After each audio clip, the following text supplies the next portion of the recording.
அனைவருக்கும் வணக்கம். நண்பர்களே, சில நேரங்களில் நமக்கு இருக்கும் பிரச்சனைகளுக்கு மற்றவர்கள் காரணம் என்று நினைக்கிறோம். ஆனால் உண்மையில் நம்மை துன்பப்படுத்துவது நம்முடைய ஆசைகளும் பற்றுதல்களும் தான். இன்று நான் சொல்ல இருக்கும் கதை ஒரு பருந்தை பற்றியது. ஒரு சாதாரண மீனுக்காக அது சந்தித்த போராட்டமும் இறுதியில் கற்றுக்கொண்ட வாழ்க்கை பாடமும் நம்மை சிந்திக்க வைக்கக்கூடியதாக இருக்கிறது.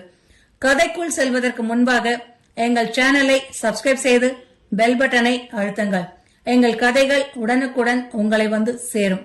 வாருங்கள், கதைக்குள் செல்வோம். கடற்கரையோரத்தில் அமைந்திருந்த ஒரு அழகிய கிராமம். அந்த கிராமத்தில் வாழ்ந்த பெரும்பாலான மக்கள் மீன்பிடித்தே வாழ்க்கை நடத்தினர். அதிகாலை நேரம். சூரியன் மெதுவாக கடலின் விளிம்பிலிருந்து மேலே எழுந்து கொண்டிருந்தான். அலைகள் கரையை தழுவி வந்து சென்றன. மீனவர்கள் தங்கள் படகுகளை கடலுக்குள் செலுத்தி வலைகளை வீசிக் கொண்டிருந்தனர். வானத்தில் பல பறவைகள் சுற்றி கொண்டிருந்தன. அவற்றில் ஒரு பருந்தும் இருந்தது. அது மற்ற பறவைகளைப் போல இல்லை, மிகுந்த வலிமையும் வேகமும் கொண்டது. தன்னை பற்றி உயர்வாக நினைக்கும் குணமும் அதற்கு இருந்தது. இந்த வானத்தின் ராஜா நான் தான் என்று அடிக்கடி பெருமைப்பட்டுக் கொள்வது வழக்கம். அன்று அது மிக பசியுடன் இருந்தது. காலை முதலே உணவு எதுவும் கிடைக்கவில்லை. எனவே வானத்தில் உயரமாக பறந்து கொண்டு இரையை தேடிக் கொண்டிருந்தது.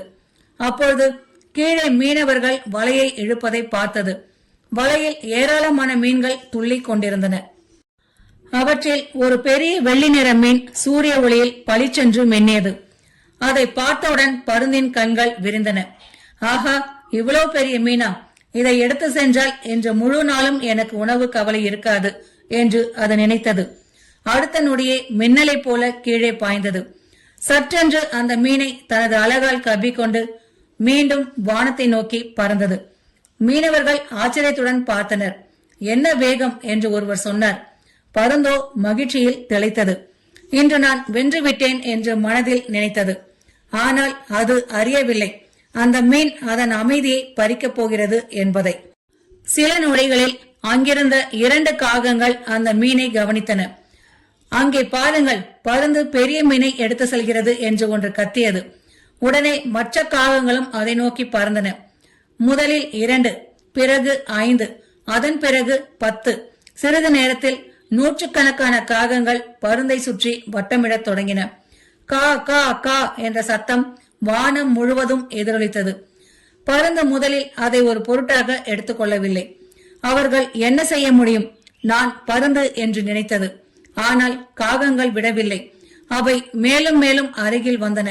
சில காகங்கள் அதன் இறக்கைகளை கொத்த முயன்றன. சில காகங்கள் காதருகே வந்து கத்தின. சில காகங்கள் வழியை மறித்தன. பருந்து வேகமாக தெற்கே பறந்தது. காகங்களும் பின்னால் வந்தன. அது வடக்கே திரும்பியது. காகங்களும் திரும்பின. கிழக்கே சென்றது, மேற்கே சென்றது. எங்கே சென்றாலும் காகங்கள் விடவில்லை. சிறிது நேரத்தில் பருந்துக்கு கோபம் வந்தது. இவர்கள் என்னை ஏன் இவ்வளவு தொந்தரவு செய்கிறார்கள் என்று கத்திக்கொண்டே வேகமாக பறந்தது. ஆனால் காகங்களின் எண்ணிக்கை குறையவில்லை, மாறாக அதிகரித்துக் கொண்டே இருந்தது. வானமே கருமையாக தெரிந்தது. இப்பொழுது பருந்தின் மகிழ்ச்சி மறைந்து பயம் தோன்றியது.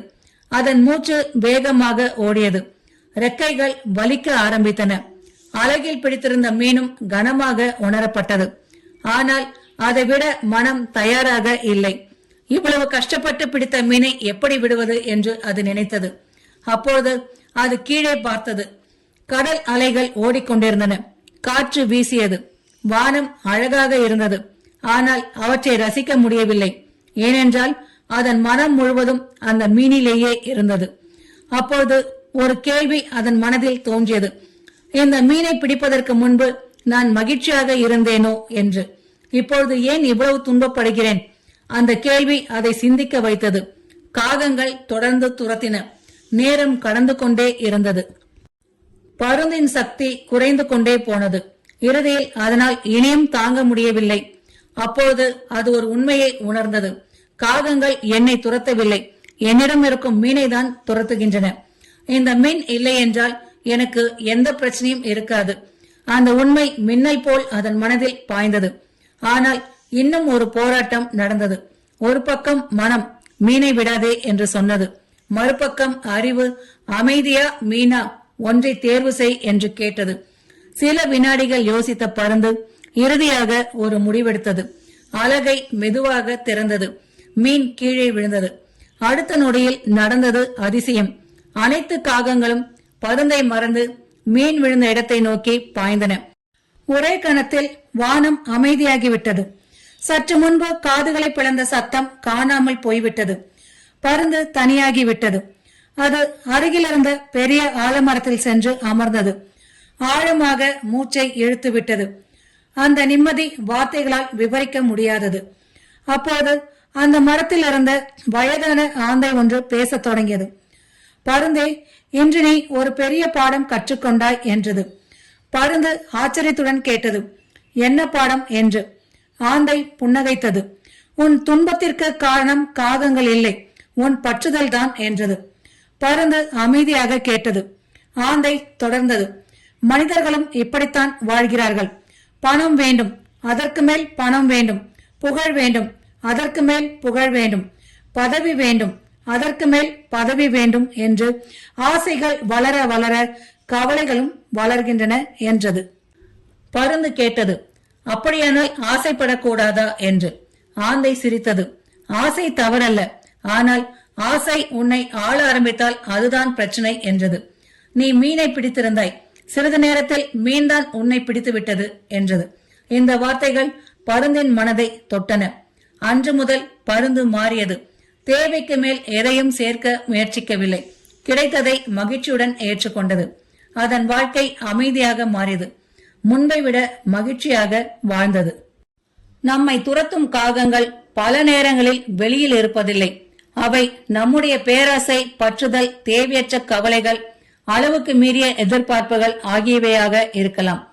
சில நேரங்களில் நாம் பிடித்துக் கொண்டிருப்பதை விட்டுவிட்டால்தான் உண்மையான அமைதி கிடைக்கும். பற்றுதலை விடும்போது மனம் இலகுவாகிறது. மனம் இலகுவானால் வாழ்க்கை அழகாகிறது. இந்த கதை உங்களுக்கு பிடித்திருந்தால் லைக் செய்து நண்பர்களுடன் ஷேர் செய்யுங்கள். இது போன்ற சிந்திக்க வைக்கும் நீதி கதைகளுக்கு எங்கள் சேனலை சப்ஸ்கிரைப் செய்து பெல் பட்டனை அழுத்துங்கள். மீண்டும் இது போன்ற சுவாரஸ்யமான கதையோடு உங்களை சந்திக்கின்றேன். நன்றி.